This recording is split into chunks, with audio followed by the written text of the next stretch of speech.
Hey guys, welcome back to Crypto Indonesia bersama gue Toshi, di mana kita akan membahas segala sesuatu yang berhubungan dengan cryptocurrencies dan blockchain.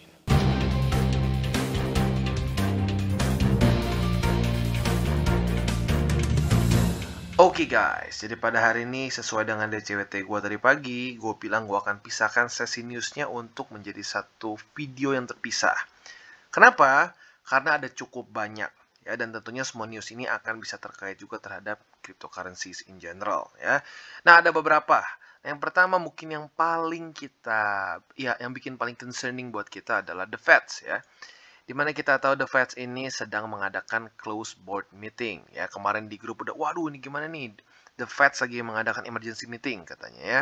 Dan seperti kita bisa lihat, dia akan membahas mengenai discount rate. Nah, kita akan nanti bahas apa itu discount rate, lalu kurang lebih seperti apa kemungkinan ke depannya. Dan selain dari itu juga kita akan membahas mengenai, ini dia ya, konflik yang sedang hangat-hangatnya, yaitu adalah konflik Rusia dengan Ukraina. Nah, di sini kita lihat akan ada timeline-nya. Kita akan coba bahas dengan jelas kurang lebih seperti apa. Dan ya kurang lebih secara impact-nya, kalau sampai terjadi benar-benar invasi, akan terjadi seperti apa markets. Dan setelah itu juga yang terakhir kita akan membahas mengenai satu fenomena yang disebut crypto bull ya. Nah, crypto bull ini adalah satu term yang dipakai ya oleh orang-orang di Amerika ya, terutama di mana mereka ini akan running ads di Super Bowl Amerika Serikat. Nah, Super Bowl itu adalah semacam event football yang luar biasa besar sekali di Amerika Serikat. Nah, biasanya ini luar biasa mahal untuk kita bisa menaruh ads di Super Bowl. Nah, pada tahun ini ternyata cukup banyak ya ads yang berasal dari cryptocurrency projects dan bahkan juga beberapa exchanger di Amerika Serikat. Nah, jadi nanti kita akan bahas itu dan impact-nya kurang lebih seperti apa terhadap markets dan apakah ada korelasi dengan dulu disebut juga ada .com bull yang kita tahu setelah itu ngedrop parah ya. Oke, dan yang pertama kita akan membahas satu news dulu yang paling mungkin meresahkan, yaitu adalah emergency meeting dari The Feds yang diadakan basically pada hari ini ya, tepatnya jam 11.30 AM jam Amerika Serikat. Nih gue lupa mungkin sih time zone-nya berapa. Mungkin lo bisa coba cek sendiri ya. Tapi intinya paling gampang kalau mau tahu hasilnya ya tunggu aja besok ya. Nah, meeting ini ya yang paling penting adalah mereka ini akan membahas mengenai discount rates. Nah, mungkin beberapa dari kalian mikir, aduh discount rate apa lagi ya. Nah, kita lihat secara definisinya dari Investopedia ya.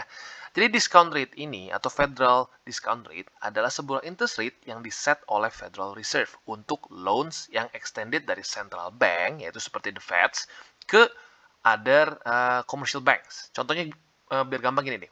Kayak BI itu seperti Central Bank Indonesia kan. Nah, commercial bank itu seperti apa? Ya, BCA, Mega, dan kawan-kawannya gitu. Nah, apa tujuannya mengadjust discount rate? Nah, dengan mengadjust discount rate ini, central bank such as the Feds bisa mereduce liquidity problems dan juga pressure dari reserve requirement. Jadi mereka bisa naikkan dan turunkan. Nah, kontrol supply dari uang juga bisa dikontrol dari discount rate juga.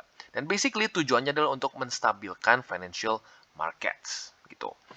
Nah, jadi intinya apa? Key takeaways-nya adalah discount rates ini adalah interest rate yang diberikan oleh Federal Reserve ya, di charge ke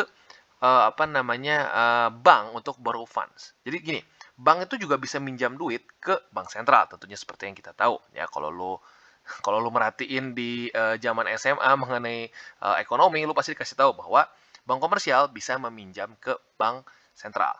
Nah, discount rate ini menunjukkan berapa besar bunga yang harus dibayar ke bank sentral. Begitu, nah, otomatis kalau naik ya berarti berbahaya dong. Kalau naik berarti uang yang harus dikeluarkan oleh bank sentral untuk bayar bunga ke bank komersial ke bank sentral meningkat. Nah, mungkin yang berpikir lah, tapi kan bro itu kan urusan bank bukan urusan kita. Kita nggak ngaruh dong. Nah, sayangnya ngaruh ya. Kita bisa lihat ngaruh di sini.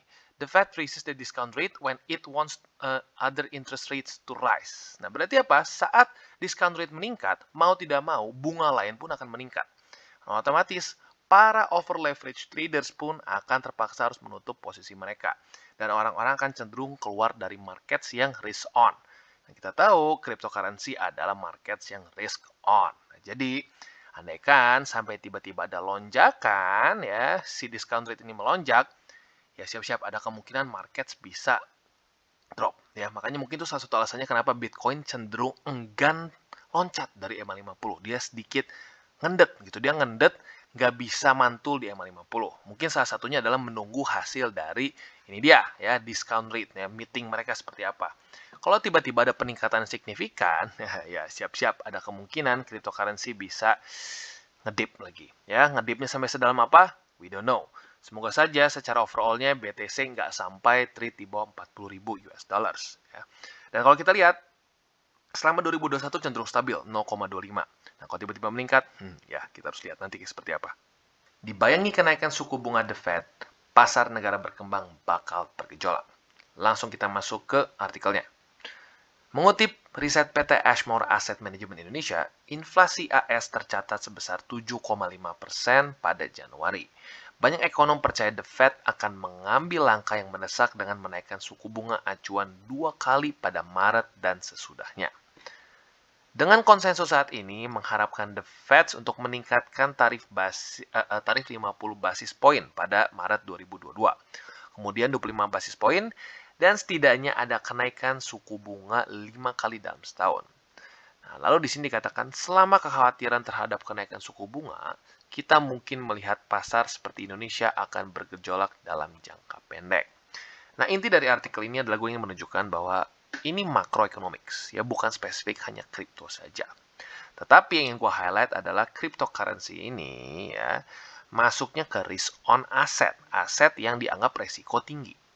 Nah, dengan satu environment di mana interest rate tinggi, yang paling pertama akan ditutup posisi adalah ya posisi-posisi yang disebutnya risk on atau resiko tinggi. Nah, sekarang yang paling tinggi adalah kripto. Jadi otomatis apabila the Fed benar-benar melakukan peningkatan interest rate ya dengan waktu yang mungkin lebih cepat lagi, yaitu bisa menjadi sangat menyeramkan bagi kita para investor kripto. Gitu. Nah, tetapi good news-nya apa? At the same time, mereka nggak bisa terlalu sembarangan naikin interest rate dengan seenak jidat. Gitu. Karena kalau mereka seenak jidat, yang terjadi seperti di tahun 2013, di mana dulu itu masih zamannya Bernanke ya, kalau nggak salah ya. Ya, masih zaman Bernanke itu. Di mana mereka meningkatkannya dengan, ya ada yang banyak yang mengkritik terlalu cepat, sehingga market ambruk. Dan ekonomi Amerika pun terganggu lagi gitu. Nah, jadi mereka harus play balance gitu, di mana supaya mereka nggak sampai inflasinya nggak kira-kira gitu ya, tapi di waktu bersamaan nggak membuat market terlalu hancur gitu. Nah, semoga saja ya nanti meeting yang sekarang sedang berjalan ini tidak terlalu gegabah untuk meningkatkan interest rate, karena in theory kita sebagai investor kripto yang akan kena paling awal. Oke, dan selanjutnya adalah konflik Ukraina dengan Rusia. Nah, kita akan coba bahas secara timeline-nya apa yang terjadi dan kenapa bisa terjadi satu eskalasi di dalam konflik ini ya. Jadi setelah berbulan-bulan dari diplomasi dan bisa dibilang gagal diplomasi ini, fear dari invasion dari Rusia ke Ukraina ini semakin besar. Ya. Nah, kita bisa lihat, jadi pertama kali ini tension mereka ini mulai dari 2 bulanan lalu, ya, di mana diplomatic efforts kayaknya nggak terlalu berhasil karena cenderung stagnan mereka. Dan yang sekarang menyeramkan adalah lebih dari 100.000 tentara Rusia sudah ada di border Ukraina. Dan tentunya ini ya ngapain lagi kalau mereka naruh 100.000 tentara di border satu negara kalau mereka nggak ada rencana untuk ya minimal ada konflik gitu ya. Nah, makanya itu dia membuat satu environment yang sedikit bikin deg-degan seluruh Eropa ya. Bahkan Amerika Serikat pun ikutan karena ya Amerika Serikat otomatis sebagai polisinya dunia akan pasti ikut-ikutan dalam konflik apapun di dunia ini ya. Nah, jadi kita bisa lihat Moskow ini, tapi di waktu bersamaan gitu ya, walaupun dia naruh 100.000 tentara di border dengan Ukraine, Moskow ini sudah berkali-kali menyatakan bahwa mereka ini tidak ada rencana untuk menginvasi dan mengatakan bahwa agresi yang dituduhkan oleh NATO ini adalah histeria. Nah, oke, langsung kita bahas. Jadi yang pertama adalah di November 2021. Nah, jadi di sini ada gambar dari satelit yang melihatkan ada build up dari Russian troops ya di border di Ukraine. Jadi ada penambahan tentara di dekat border di Ukraine. Nah, seperti yang kita bisa lihat ya, dia memobilize 100.000 soldiers ya dengan tank dan military hardware lainnya. Otomatis ini causes concern, ya. Lalu di Desember 7, 2021, Presiden Joe Biden mewarning Rusia, ya, apabila Rusia dia menginvasi Ukraina, maka akan dijadikan maka mereka akan memberikan economic sanction, dan bukan hanya Amerika saja tetapi Western, ya. Jadi ya mungkin UK, lalu Jerman dan kawan-kawannya lah, sekutu Amerika Serikat gitu. Nah, lalu di tanggal 17-nya di bulan yang sama, Rusia juga memberikan satu detail security demands terhadap negara-negara di barat gitu ya. Ya NATO lah gitu ya. Amerika, Jerman dan kawan-kawannya untuk cease all military activity di Eastern Europe dan Ukraine. Ya, jadi mereka harus pull back semua military activity mereka gitu. Dan lalu selanjutnya di Januari 3, 2022, sudah pindah tahun nih ya, Joe Biden yang kita tahu adalah Presiden Amerika Serikat, mereassure Presiden Ukraina yaitu Volodymyr Zelensky ya, bahwa Amerika Serikat akan merespon decisively apabila Rusia menyerang Ukraina. Dan ya kita bisa lihat merespon secara decisively ya otomatis dengan ya militer ya, which is ya bisa jadi terjadi perang. Semoga saja tidak terjadi perang dunia ketiga. Karena kalau sampai perang dunia ketiga, we know now we have nukes. Ya, kita punya nuklir. Jadi ya bisa tamat dunia ini. Semoga saja tidak terjadi. Ya. Dan selanjutnya di Januari 10, 2022. Amerika Serikat dan Rusia bertemu di Geneva. Ya tentunya ini ya officialsnya mereka bertemu di Geneva untuk diplomatic talks. Tetapi kita bisa lihat differences remain unsolved. Jadi intinya permasalahan mereka tidak selesai. Dan Moskow lagi-lagi mengulang demand mereka, yaitu adalah ya semua ya pokoknya negara-negara barat untuk menarik military activity mereka dari Eastern Europe gitu. Tetapi lucunya di tanggal 24, NATO malah nambah lagi military presence mereka di Eastern Europe. Jadi nggak main-main waktu mereka bilang ini secara eskalasinya meningkat terus gitu. Dan bahkan kita bisa lihat beberapa Western nation mulai mengevakuasi non-essential embassy staff dari Kiev, ya, yaitu di Ukraina. Bayang, berarti mulai sudah ada orang-orang non-essential embassy staff yang sudah ditarik dari Ukraina. Dan Amerika Serikat sudah menaruh 8.500 troops on alert. Jujurnya sedikit bikin deg-degan ya. Dan di Januari tanggal 27 2022, Biden sekali lagi mewarning Rusia ada kemungkinan akan menginvasi di bulan Februari ini, which is now ya. Dan seperti biasa, China memberikan ya dukungan lah atau throw its political weight behind Russia. Ya simpelnya mereka mendukung Rusia. Ya mungkin karena baik lagi ya sama-sama dulunya ya bukan dulunya ya mungkin sama-sama masih roots komunis ya. Dan juga dia mengatakan bahwa security concern yang dimiliki oleh Rusia ini katanya legitimate gitu dan harus di take seriously. Dan tanggal 28 Januari Presiden Rusia Vladimir Putin mengatakan bahwa main security demands-nya dari Rusia itu belum diadres. Dan ya tapi Moskow masih siap untuk bernegosiasi katanya ya, which is good ya, nggak langsung main hajar aja. Dan pada tanggal 31 Januari 2022 US dan Rusia kembali lagi bernegosiasi ya, tapi kalau dengan kata-kata sini spar over mungkin lebih panas sekali diskusinya ini di closed session di UN Security Council ya. Jadi itu kurang lebih untuk Januari.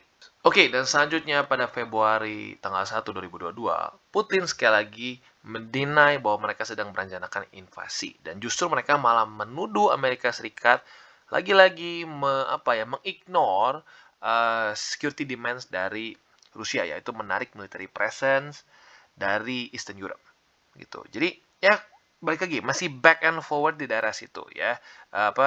Semoga saja tidak terjadi benar-benar konflik sampai literally saling tembak menembak gitu ya. Karena ya otomatis ini akan sangat berpengaruh sekali terhadap markets ya. Apabila Rusia menyerang Ukraina, otomatis Amerika Serikat akan ambil tindakan. Dan kalau sudah seperti itu, mau tidak mau semua markets ya, bukan hanya kripto saja akan hancur ya, ambruk gitu. Nah, semoga saja ini bisa diselesaikan dengan damai gitu. Dan semoga saja dengan damai ini market bisa kembali lagi normal dan juga semoga the Fed nggak terlalu tinggi untuk naikin discount rate-nya ya. Oke, dan yang terakhir ada Crypto Ball ya. Prepare yourself for this weekend's Crypto Ball. Nah, kita tahu bahwa sekarang semakin banyak ya atlet-atlet kelas dunia, supermodel, ya mempromosikan cryptocurrency ya, atau lebih tepatnya cryptocurrency companies seperti FTX, Crypto.com dan lain-lain.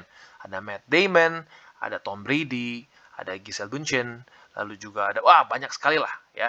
Dan bahkan kita bisa lihat stadium juga mulai berdiri dengan nama-nama crypto companies ya, seperti FTX Arena, lalu Crypto.com Arena, dan seterusnya. Dan government juga sekarang semakin siap untuk memikirkan meregulasikan cryptocurrency lebih detail lagi. Nah, ini mungkin bisa menjadi satu sign bahwa cryptocurrency mulai masuk ke mainstream. Ya. Nah, sekarang kita bisa sudah at least 3 online services untuk membeli dan selling digital currency seperti eToro, Crypto.com, dan FTX sudah dischedulkan untuk running ads di pertandingannya di minggu ini. Ya. Nah, mungkin buat kita yang di Indonesia nggak ngerti ini crypto ball sebenarnya apaan sih. Ya. Di kita mungkin nggak, we don't know what that is. Gitu. Tapi di Amerika Serikat, crypto ball ini adalah satu acara olahraga football yang terbesar sepanjang tahun. Itu dimana mereka akan bertanding, kesannya kalau di NBA itu mereka playoffs gitu ya. Jadi semua orang Amerika Serikat kemungkinan besar akan menonton acara ini.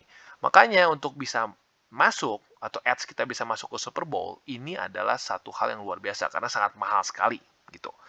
Nah, jadi makanya kenapa ini masuk ke dalam berita gitu.